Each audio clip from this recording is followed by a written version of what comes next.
Good morning. আজ 27শে জানুয়ারি 2024 ভ্রমণ with Joydeep চ্যানেলের একটি নতুন এপিসোড শুরু করছি। আজ আমরা চলেছি কলকাতার একদম কাছে বকখালি। বকখালি থেকে সাইট সিন থাকছে Kargil beach, sunset point, Henry island, Mousumi island, Jambu island এবং এখানকার খাওয়া দাওয়া সমস্ত কিছুই এই ভিডিওতে তুলে ধরেছি। ভালো লাগলে অবশ্যই লাইক করবেন। আজ আমরা চলেছি একদিনের ট্রিপ। আজকে যাচ্ছি, কালকে ফিরব। সকলের পরিচিত জায়গা বকখালি। আমরা আজকে সম্পূর্ণ অশোকনগর থেকেই আমরা গাড়ি নিয়ে নিয়েছি। আজকে আমাদের পাইলট বিপ্লব। আজ এবং কাল ওর সঙ্গে আমরা থাকব, ও আমাদের সঙ্গে থাকবে। চলুন, আমরা আপনাদেরকে সঙ্গে নিয়েই যাচ্ছি। সমস্ত তথ্য আমি এই চ্যানেলের মাধ্যমে আপনাদের কাছে পৌঁছে দেব। এটা হচ্ছে দত্তপুকুরের হাট। হাবড়া অশোকনগর থেকে কলকাতার দিকে আসতে গেলেই এই হাটটি দেখা যায়। এখানে হাটবারের দিন প্রচণ্ড গাড়ি ঘোড়ার জ্যাম থাকে। তবে আজ শনিবার, আজকে হাটবার, তবে আমরা সকাল সকাল যাচ্ছি বলে এখনো অতটা জ্যাম হয়নি। এই বকখালি ট্রিপে আমাদের কোনো প্রি প্ল্যান ছিল না। আমরা হঠাৎই গতকাল ঠিক হলো, চলো বকখালি থেকে ঘুরে আসি, এক রাত্রি থাকবো, পরের দিন চলে আসব। তো আমরা সেই উদ্দেশ্যেই অশোকনগর থেকে একটা গাড়ি নিয়েছি এবং সেই গাড়িতেই আমরা সম্পূর্ণ বকখালি ঘুরে আবার অশোকনগর ফিরব।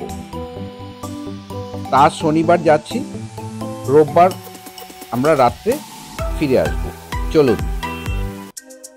আমরা অশোকনগর থেকে গাড়ি ছেড়েছিলাম সকাল 8টার সময়।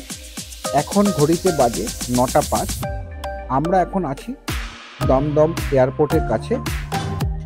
অ্যাকচুয়ালি বকখালি যেতে গেলে বাসে যাওয়া যায়, ধর্মতলা থেকে সরাসরি বকখালির বাস আছে।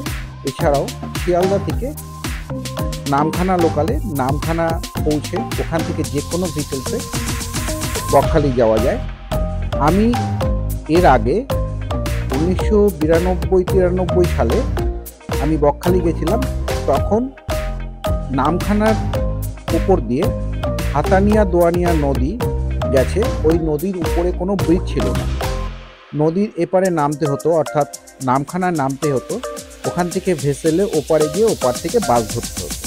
এখন সরাসরি ব্রিজ হওয়ার ফলে সরাসরি বাসগুলো বকখালি পৌঁছে যাচ্ছে। এখন ঘড়ির কাঁটায় সকাল 11:30 বাজে। আমরা ডায়মন্ড হারবারের কাছাকাছি রাস্তার পাশে এক জায়গায় দাঁড়িয়ে আমরা টিফিন করছি। এটা আমাদের ছোট্ট সদস্য, আমার নাতি। তাকে খাওয়ানোর জন্য অনেক চেষ্টা করা হচ্ছে।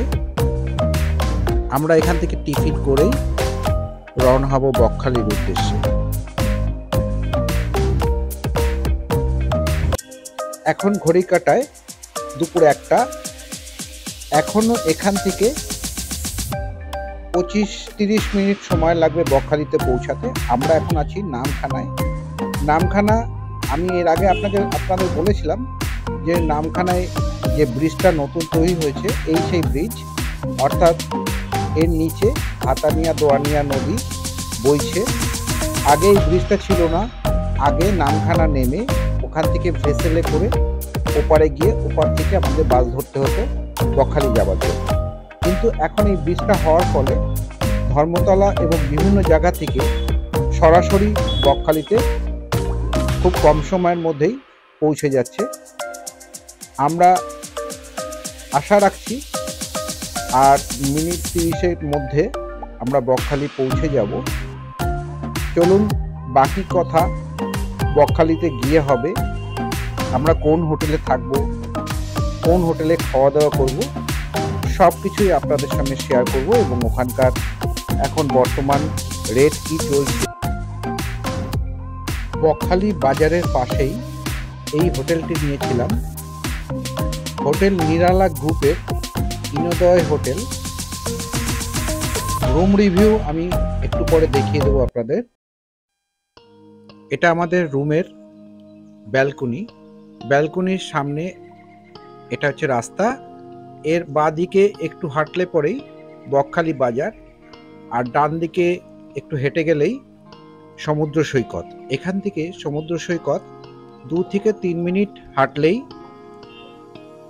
সমুদ্র সৈকতে পৌঁছে যাওয়া যাবে। এটা হচ্ছে আমাদের হোটেলের ছোট্ট একটা গার্ডেন এবং এখানে বসার জায়গাও রয়েছে। চলুন ঘরটা দেখাই।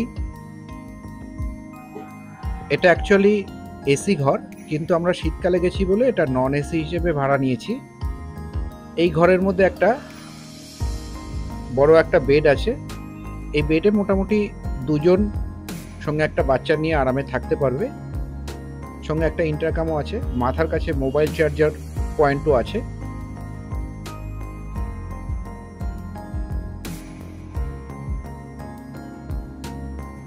এদিকে একটা টি টেবিল আছে। এই টি টেবিলের এপাশে 2টো চেয়ার রাখা আছে, এদিকে একটা চেয়ার রাখা আছে।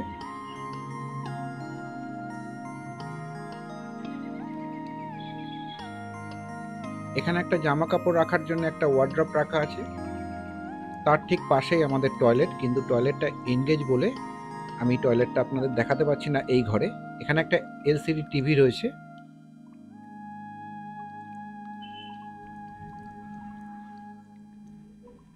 এই দরজা দিয়ে আমাদের বেরোতে হয় কমন ব্যালকনিতে, অর্থাৎ কমন বারান্দায় বেরোতে হয়। এখানে একটা বসার জায়গাও রয়েছে, পরে দেখাচ্ছি। আমাদের রুমটা অ্যাকচুয়ালি 203 নাম্বার রুম। আমরা 2টো রুম নিয়েছিলাম, 203 এবং 206, একদম মুখোমুখি উল্টো ঘর। ওটাও আমি একটু দেখাবো।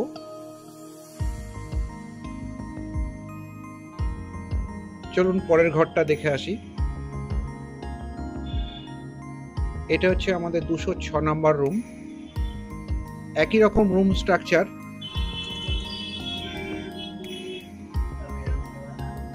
এই রুমেও একটা টি টেবিল রয়েছে, কিন্তু টি টেবিলটা একটু অগোছালো।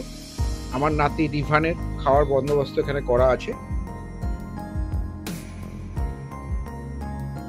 এই ঘরেও এপাশে একটা জামা কাপড় রাখার জন্য একটা ওয়ার্ড্রপ রয়েছে। এই বাথরুমটা দেখাচ্ছি আপনাদেরকে। বাথরুমটা মোটামুটি পরিষ্কার পরিচ্ছন্ন। এখানে একটা ওয়েস্টার্ন কোমোড রয়েছে, এপাশে একটা হাত ধোয়ার জন্য বেসিন রয়েছে, আর এখানে গরম জল, সেন্ট্রাল গরম জল আসে, অর্থাৎ কল খুললেই গরম জল পাওয়া যায়। এই ঘর দুটোর ভাড়া আমাদের কাছ থেকে 1500 টাকা করে নিয়েছে, ইনক্লুডিং জিএসটি। এখানে বারান্দায় বসার জায়গা, সুন্দর বসে গল্প করা যাবে। এপাশে একটা গ্লাস উইন্ডো রয়েছে বড় সাইজের। আর আমাদের বেরোতে গেলে পরে এখান দিয়ে বেরোতে হয়। 2টো রাস্তা আছে, একটা হচ্ছে লিফট দিয়ে আমরা নামতে পারি অথবা সিঁড়ি দিয়ে নামতে পারি। আমাদের এই ফ্লোরটা দোতলায়। এছাড়াও এই হোটেলে 3 তলা 4 তলা রয়েছে। আমরা দুপুরে লাঞ্চ করতে এসেছি। লাঞ্চে দেখুন ভাত দিয়েছে, আলু ভাজা দিয়েছে, স্যালাড দিয়েছে, ডিম দিয়েছে, একটা শুক্তো তরকারি দিয়েছে, আলু পোস্ত দিয়েছে,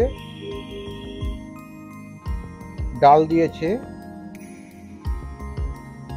এই ডিম বাদে নিরামিষ ভাত হচ্ছে 70 টাকা, আর ডিম দিয়েছে 80 টাকা।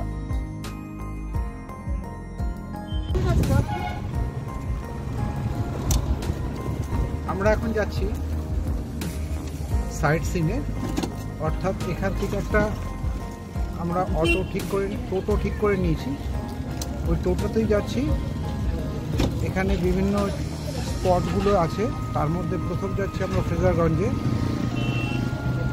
এছাড়াও রয়েছে আমাদের যে স্পটগুলোর মধ্যে হেনরি আইল্যান্ড, এরপরে আছে মৌসুমী আইল্যান্ড, এবং আমরা যেসব জায়গায় যাব আমরা আপনাদের সামনে সেটা তুলে ধরব। এখন আমরা আছি ফ্রেজারগঞ্জে। ফ্রেজারগঞ্জে অ্যাকচুয়ালি ফ্রেজার সাহেবের একটা ভাঙা বাংলো রয়েছে। এছাড়া আমার পিছনে যে টাওয়ারগুলো রয়েছে, উইন্ড টাওয়ার, এই টাওয়ারগুলো সমস্ত ঝড়ে নষ্ট হয়ে গেছে। এখন এগুলো বন্ধ হয়ে পড়ে আছে।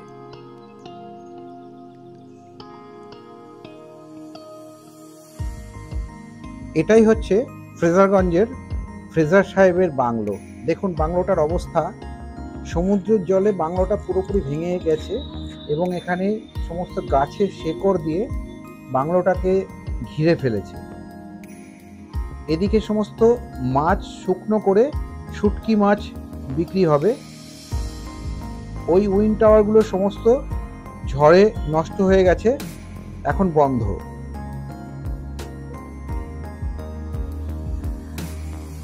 এগুলো সমস্ত ফ্রেজারগঞ্জে শুটকি মাছের দোকান। অ্যাকচুয়ালি ফ্রেজারগঞ্জে মানে শুটকি মাছের গন্ধে চারদিক মো মো করে, মানে পেট থেকে মনে হয় সব উঠে আসছে।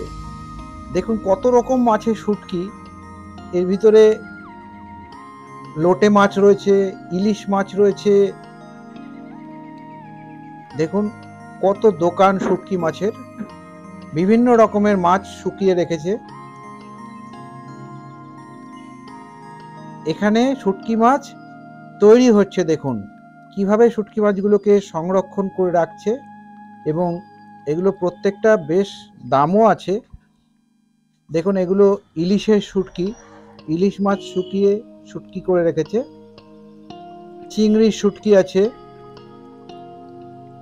এই দোকানের ভিতরে ঢোকা যাচ্ছে না, ধূপকাঠি জ্বালিয়ে রেখেছে, তার গন্ধে আর শুটকি মাছের গন্ধে একটা অন্যরকম গন্ধের তৈরি হয়েছে। দেখুন সব শুটকি মাছ প্যাকেট হয়ে রয়েছে, এগুলো সমস্ত বিক্রি হচ্ছে।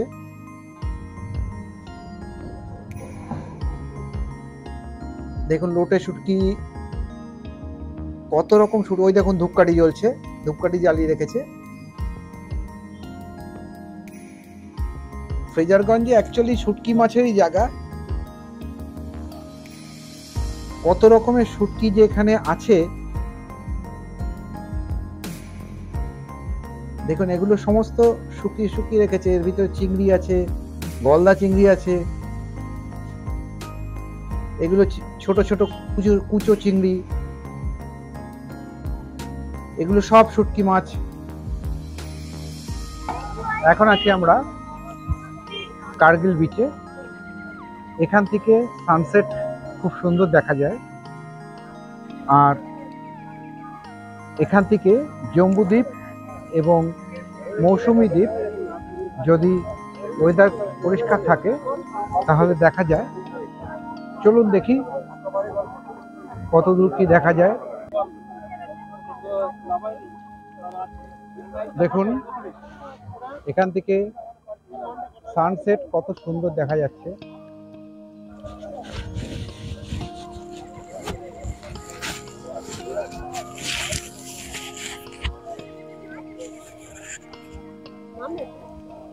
আর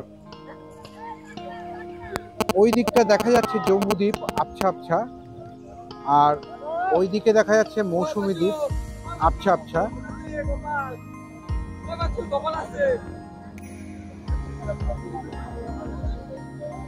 দেখুন সানসেটটা কি বিউটিফুল লাগছে।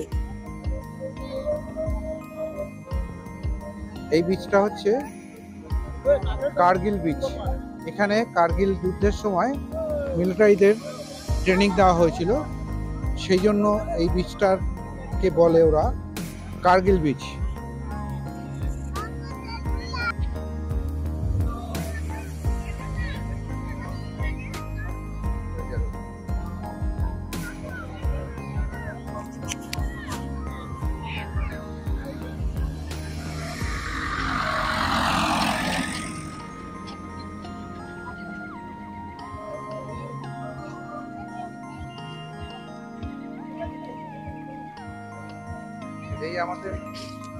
এই আমাদের খুদে সদস্য দেখুন।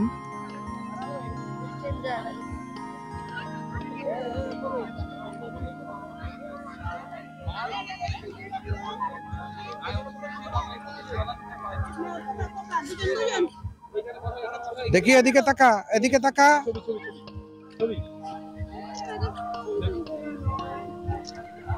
ছবি ছবি ছবি ছবি আমরা তুলে আসি। ওদিকে যাবি না, ওদিকে যাবি না পরে। বন্ধ দুটো পাড়া দিয়ে দিল, ওর নতুন দুটো পাড়া দিয়ে দিল।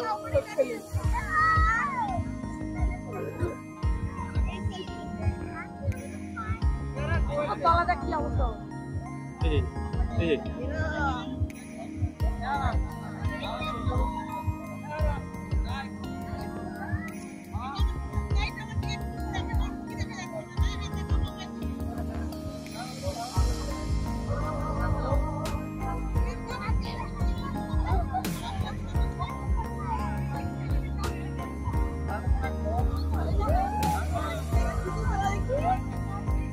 দেখ কতটা পারিয়েছে।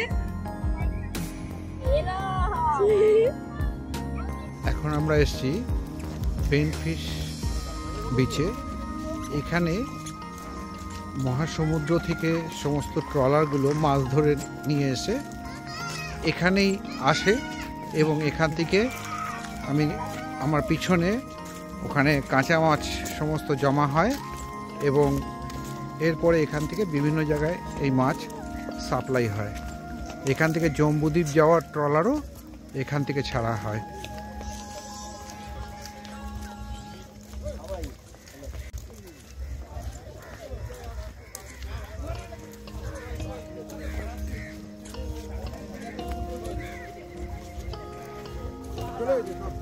কালকে আসুন, জম্বু আইল্যান্ড বেরিয়ে আসবেন, কালকে আসুন।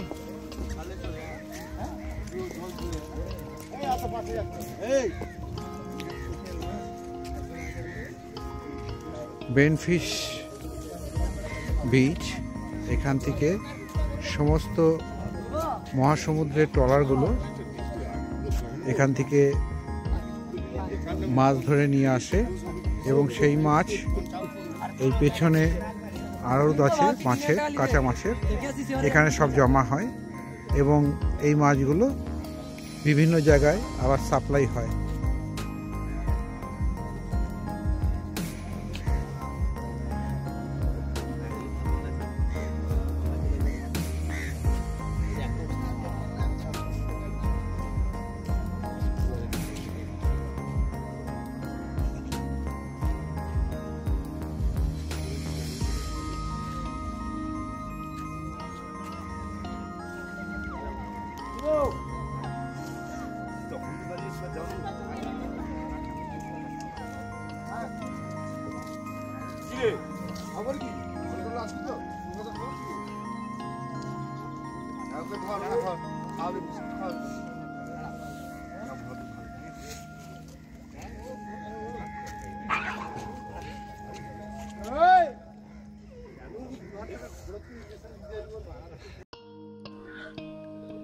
আমরা এখন এসেছি হেনরি আইল্যান্ডে। সামনে হেনরি বিচ সমুদ্র সৈকত। আমরা যেখানে গাড়ি রেখেছি সেখান থেকে অনেকটাই হেঁটে যেতে হবে ওই বিচে। দুদিকে সুন্দরী গাছের জঙ্গল, মাঝখান দিয়ে একটি সরু রাস্তা। আমরা সকলেই এই হেনরি বিচের দিকে এগিয়ে চলেছি। সামনে একটা কাঠের ব্রিজ রয়েছে। এই ব্রিজটায় পাশে একটা নোটিশ দেওয়া আছে যে একজন একজন করে ব্রিজটা পেরোনোর জন্য, কিন্তু কেউ সেটা মানে না, সবাই একসঙ্গেই এখান দিয়ে পার হওয়ার চেষ্টা করে। ব্রিজটা খুব একটা শক্ত নেই, যে কারণেই এটা যে কোনো সময় একটা দুর্ঘটনা হতে পারে, সেই জন্যই এই সতর্কতা দিয়ে রেখেছে। তো দুদিকেই সুন্দরী গাছে ভর্তি।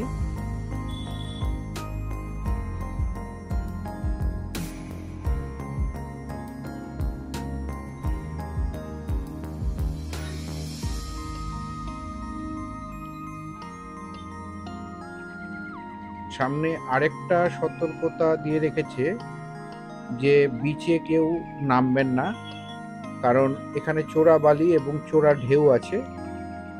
তো কেউ সেটা মানে না, সবাই তো এগিয়ে চলে বিচের দিকেই। এখানে দেখুন সুন্দরী গাছের শ্বাসমূলগুলো কিভাবে খাড়া খাড়া হয়ে রয়েছে।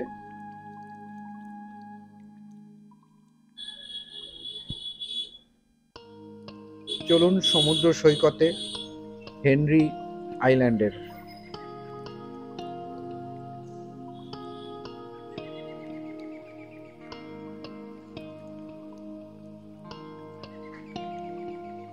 বাবা, এখানেও অনেকটা দূরে সমুদ্র, অর্থাৎ বিরাট বিচ। অনেকটা হেঁটে যেতে হবে সমুদ্রের কাছে। মাঝখানে একটা সরু একটা ক্যানেলের মতো আছে, ওই জল পেরিয়ে যেতে হবে, ওপারে গিয়ে অনেকটা হাঁটতে হবে হেঁটে সমুদ্র সৈকত। আমার পিছনে এটা হচ্ছে হেনরি সাহেবের বাংলো ছিল, কিন্তু সমুদ্রের ঢেউয়ে এই বাংলো একদম সম্পূর্ণ ভেঙে চুরে গেছে। কিছু অস্তিত্ব রয়েছে কিন্তু পুরোটাই নষ্ট হয়ে গেছে। দেখুন আমার পিছনে কত দূরে সমুদ্র, অনেকটা হেঁটে যেতে হবে।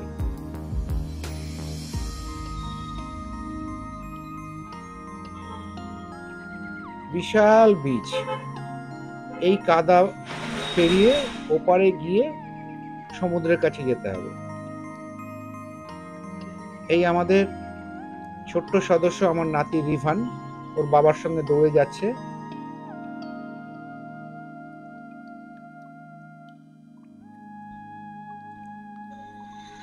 ওই সমুদ্র দেখা যাচ্ছে।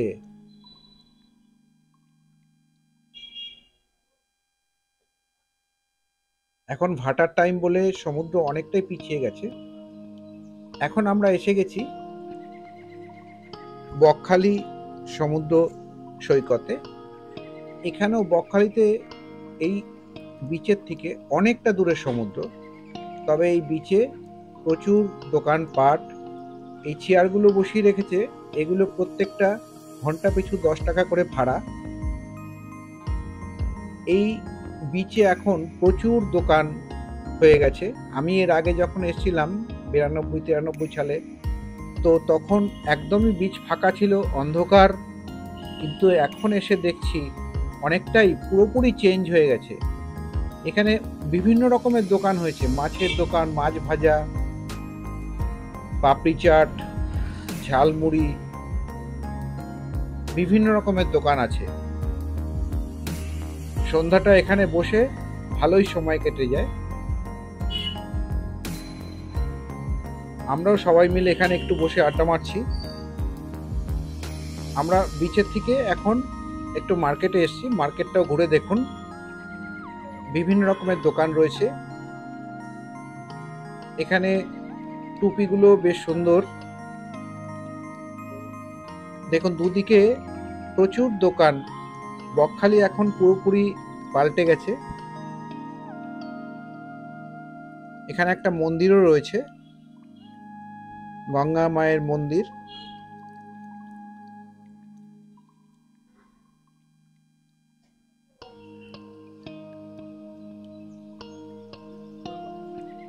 আজ রাত আমরা থেকে আগামীকাল সকালে দুপুরবেলা লাঞ্চ করে আমরা এখান থেকে বেরিয়ে যাব। তো আজকে রাত্রে একটু মার্কেট ঘুরে নিয়ে গুড মর্নিং। আজ সকালে সবাইকে গুড মর্নিং জানিয়ে শুরু করছি। আজ আমরা বকখালি থেকে চলে যাব, তবে সকালবেলা এসছি বিচে। দেখুন সমুদ্র কত দূরে, অনেক দূরে সমুদ্র। আমরা একটু যাওয়ার চেষ্টা করব। তো আমরা একটু আগে চাটা খেয়ে নিই।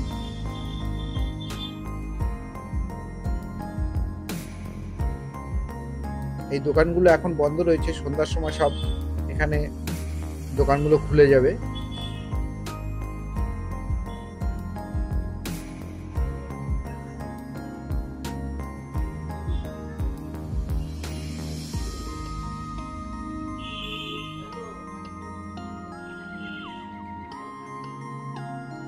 ওই আমার ছোট নাতি, সেও দৌড়াচ্ছে।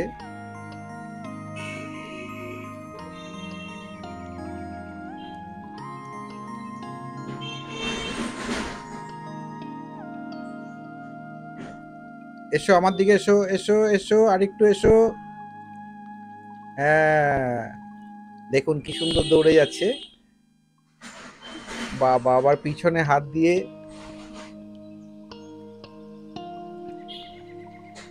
ওখানে একটা কুকুরের বাচ্চা দেখেছে, ওই বাচ্চাটাকে দেখাচ্ছে আমাকে। এখন আমরা যাচ্ছি একটু সমুদ্রের দিকে, দেখি যাওয়া যায় কিনা। এই জলটা পেরোতে হবে, জলটা পেরিয়ে ওপারে গিয়ে তারপর অনেকটা হাঁটতে হবে, হেঁটে সমুদ্রের কাছে যেতে হবে।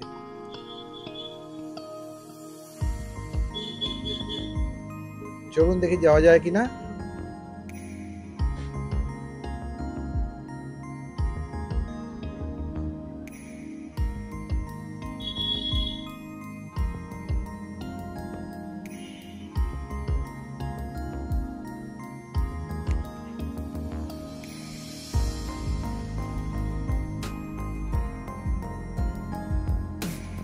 এই জলটা পেরিয়ে ওপারে গিয়ে অনেকটা হেঁটে তারপর সমুদ্র পাড়ে যেতে হবে।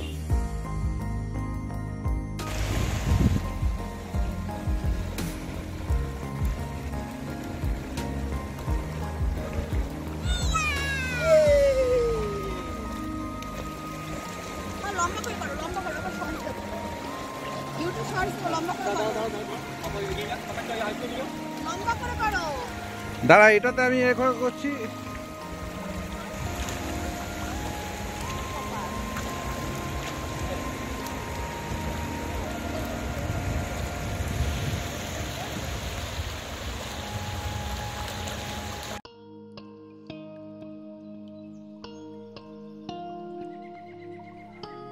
আমাদের বকখালি প্রোগ্রাম প্রায় শেষের পথে। আমরা আর কিছুক্ষণ পরেই লাঞ্চ করে বাড়ির পথে রওনা দেব। যে কোনো প্রোগ্রামে আসার সময় খুব মজা লাগে, কিন্তু বাড়ি যাওয়ার সময় মনটা খারাপ হয়ে যায়, কারণ আবার সেই প্রতিদিনের দৈনন্দিন জীবনে ফিরে যেতে সত্যি মনে হয় যে আরও যদি কদিন ঘুরে বেড়াতে পারতাম, কিন্তু কাজের মধ্যে সেটা সম্ভব হয় না। আমি জয়দীপ, আমি ভারতবর্ষের বিভিন্ন জায়গায় ঘুরে বেড়াই এবং সমস্ত ভিডিওগুলো এই চ্যানেলেই আপলোড করি। অবশ্যই ভালো লাগলে লাইক, শেয়ার, সাবস্ক্রাইব করবেন। আপনাদের একটা সাবস্ক্রাইব আমার কাজের গতিকে আরও বাড়িয়ে দেবে। আমার এই চ্যানেলে ভিডিওর পরিমাণ একটু কমই দেই, কারণ আমি কর্মসূত্রে সবসময় ব্যস্ত থাকি, তার মধ্যে এই প্রোগ্রামগুলো আমাকে করতে হয়। যাই হোক, সকলে ভালো থাকবেন, সুস্থ থাকবেন। আবার এর পরে ভিডিও নিয়ে খুব শিগগিরই আসব। নমস্কার।